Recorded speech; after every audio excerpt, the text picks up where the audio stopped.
Hello, this is Mr. Daniels again. We were back to My Louisiana Sky, Chapter 10.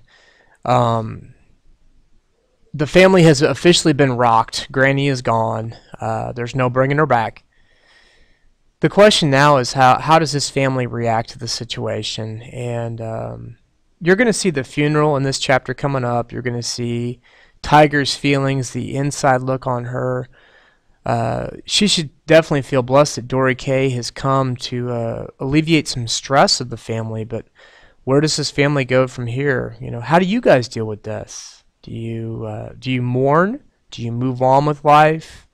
Do you try not to think about it? How do you pay respects to people you lose that you truly love? We're going to find out a lot about Tiger and how she reacts to those situations in Chapter 10. And we're going to go and get started. I didn't cry at the funeral. I had to be strong for Mama and Daddy. In the coffin, Granny's white hands looked even paler next to the navy blue dress Aunt Dora Kay sent her from Baton Rouge a year ago. Granny had never worn a dress before. My heart had pounded with excitement the day Horace delivered the package containing the dress. Aunt Dora Kay had included a petticoat for me, only I didn't have any flared skirts to wear with it. When Granny opened the package, her mouth curled as if she had taken a swallow of sour milk. "This dress is too fancy for cedar," she said. "I wouldn't be caught dead in it." Large pearl buttons ran from the lacy white collar to the pleated hem. The day before the funeral, Aunt Dora Kay opened Granny's armoire and shuffled through the meager clothes that hung there. Granny's calico dresses kept company beside her black skirt and white blouse for church. Aunt Dora Kay's face stiffened when she discovered the navy blue dress with tags still attached hung at the end of the row. I swear she aged 20 years in front of my eyes. She yanked the dress out of the closet, then hunted for scissors in Granny's sewing basket. Her jaw tightened as she cut the strings. "It's the only decent thing she has to wear." During the funeral, Otis and his family stood at the back of the church. Minnie and Abner wore their Sunday clothes, and Minnie wore ribbons and tied into her pigtails. Minnie's mama, Willie Mae, stood behind her, eyes fixed on the floor. Outside the church, Abby Lynn's mother steered her toward me.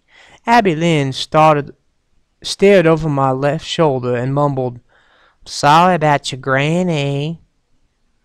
After the funeral, more people squeezed into our home. When Granny first died, they brought food, crying babies, and sympathy. Otis and his family were our only friends who weren't there.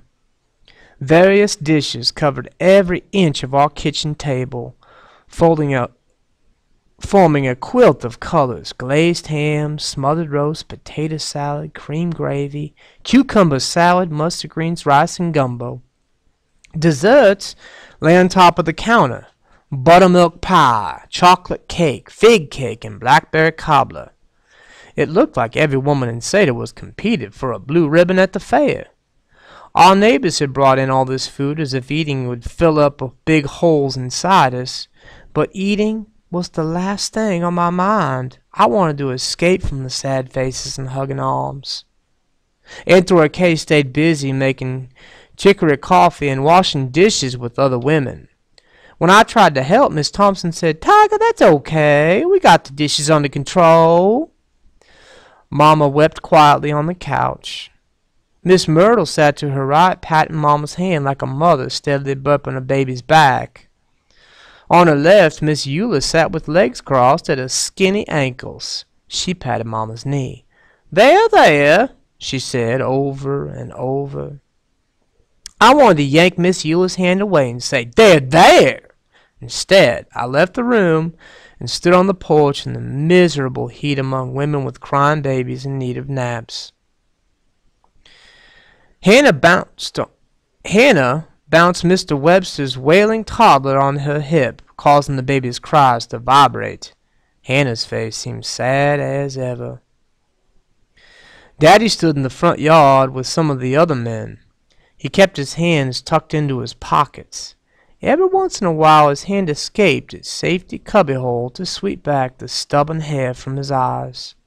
Abby Lynn, the other girl, sat under the mimosa tree giggling and whispering. Each time anyone headed toward me, I'd casually turn and walk away, leaving them behind. Sometimes I couldn't even dodge their words. "Oh, your granny was a wonderful lady. Your granny was such a strong woman. When your granddaddy died, she didn't take handouts from anybody. She went out and got a job. Oh, Jewel was a good mother and grandmother. Lord knows she had enough tragedy come her way." I slipped out the screen door and headed toward the creek. No one could tell me anything I didn't already know about Jewel Sater Ramsey. The only thing I wished to hear, no one would say. I wanted to hear, "Wake up, Tiger. You must be having a bad dream." Who would I share my worst days with? Granny would always put things in the right places, like the way she stored her canned vegetables and preserves. Neat and sensible. Most people stored their peas separately from their corns and their jellies. But Granny stored them huddled in mixed groups because we always cooked corn and peas on the same day we ate pickles and jelly. "That way you don't have to dig for 'em," she'd say. It was the same way she'd tell me to stop worrying over something useless. "Oh, if you're going to fret over something you can change. Then stop fretting and do something about it." Perched on a log, I watched gnats touch the water. A rustle from the bushes startled me. "Tiger Ann?" I gasped when I discovered Jesse Wade's reflection in the dark water. He stood directly behind me.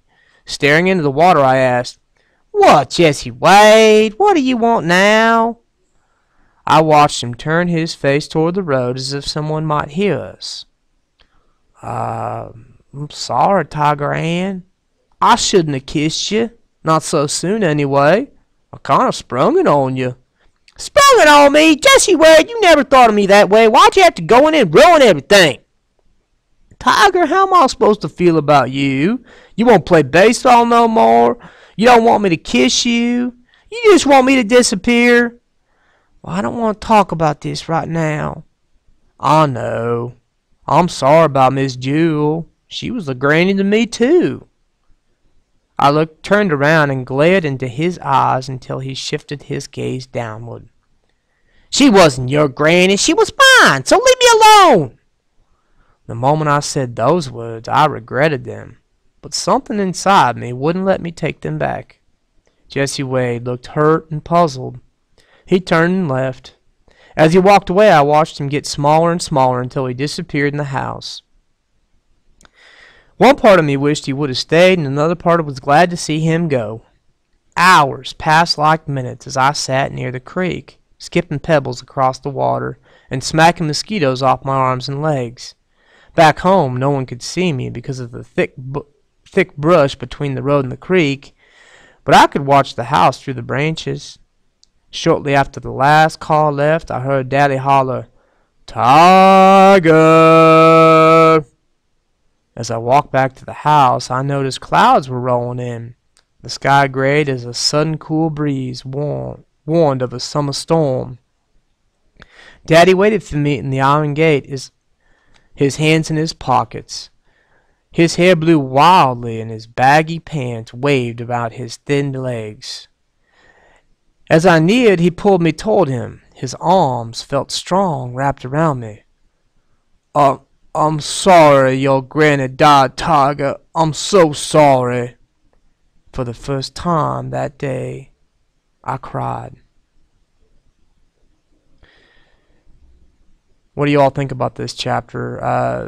I think reality is finally setting in. Granny is gone. I do like the moment, however, that this chapter ends with Daddy giving comfort to Tiger. Here's my question. Can Daddy give her that comfort that she so desperately needs?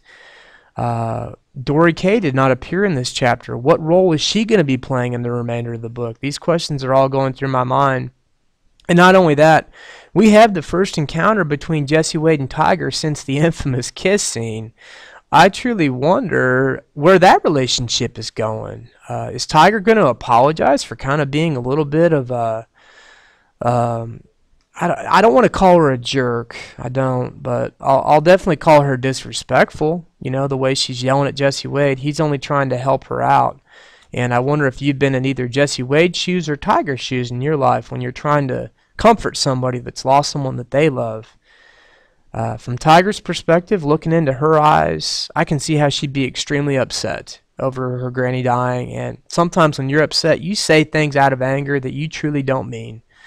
Jesse Wade, on the other hand, with the whole kiss thing kind of lingering in the background there, all he wants to do is make things right. I don't think he wants to lose the friendship between he and Tiger. Where do you all think this relationship is going? Are they going to make it work? Is Tiger going to cut him off? Sorry, but they live in the same small town of Seder, and that is not, he's not moving away. The question is, will Tiger move away? You know, you don't know what's going to happen to the farm that they live on, because without Granny, like I mentioned earlier, they have absolutely nobody to run the house. Well, we're going to go and move on to Chapter 11, so I'm going to go ahead and close out here and say thank you so much for listening to me on YouTube here.